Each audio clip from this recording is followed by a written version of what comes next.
കൂട്ടുകാരെ, കഥ കേൾക്കാൻ ഇഷ്ടമില്ലാത്തവരായി ആരാണുള്ളത്? എങ്കിൽ ഞാനൊരു കഥ പറയട്ടെ. എന്റെ കഥയുടെ പേര് ആണ് നാല് സുഹൃത്തുക്കളും വേട്ടക്കാരനും.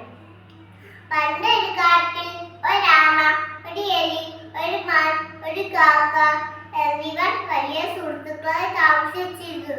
അവരെപ്പോഴും ഒരുമിച്ചായിരുന്നു ഭക്ഷണം കഴിച്ചിരുന്നത്. അങ്ങനെ ഇരിക്കെ ഒരു ദിവസം മാൻ ഭക്ഷണം നേടി കാട്ടിലേക്ക് പോയി. സാധാരണ തിരിച്ചെത്തുന്ന സമയമായിട്ട് മാൻ തിരിച്ചെത്തിയില്ല. അത് കണ്ട് എലിയും ആമയും കാക്കയെ വിഷമിച്ചു. കാക്ക മാനിനെ അന്വേഷിച്ച് ആകാശത്തിലൂടെ പറന്നു.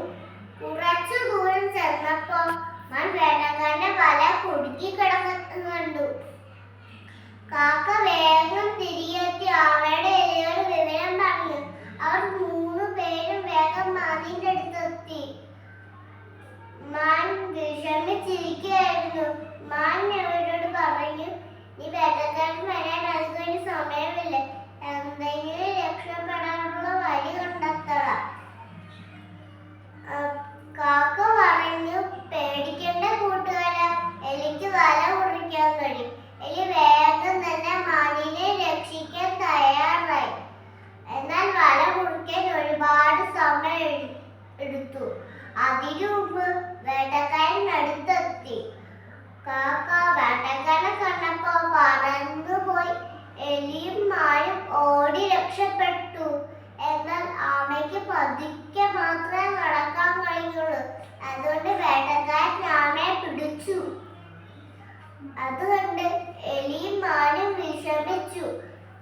എലി പറഞ്ഞു മാനിനോട്, "നമ്മുടെ സുഹൃത്തിനെ രക്ഷിക്കാൻ ഞാൻ ഒരു വഴി പറഞ്ഞു തരാം." എലി പറഞ്ഞതനുസരിച്ച് മാൻ വേട്ടക്കാരൻ പോകുന്ന വഴി മരിച്ചതുപോലെ കിടന്നു. അത് കണ്ടപ്പോ വേട്ടക്കാരൻ മാനിനെ പിടിക്കാനായി ആളെ അവിടെ വെച്ചിട്ട് പോയി. വേട്ടക്കാരനെ കണ്ണിപ്പെടാതെ എലി വേഗം തന്നെ മാനിനെ ആമയുടെ അടുത്തെത്തി. വേട്ടക്കാരൻ മാനിന്റെ അടുത്തെത്തിയപ്പോ മാൻ വേഗം എഴുന്നേറ്റ് ഓടിപ്പോയി. അതിനു മുമ്പ് അപ്പോഴേക്ക് എലി വേഗം തന്നെ ആമയെ രക്ഷിച്ചു. പിന്നീട് അവർ വലിയ സുഹൃത്തുക്കളെ ജീവിച്ചു. കൂട്ടുകാരെ, ഈ കഥയുടെ സന്ദേശം എന്താണെന്നറിയാമോ? ഒരുമിച്ച് പ്രവർത്തിച്ചാൽ എന്തു നേടാൻ കഴിയും.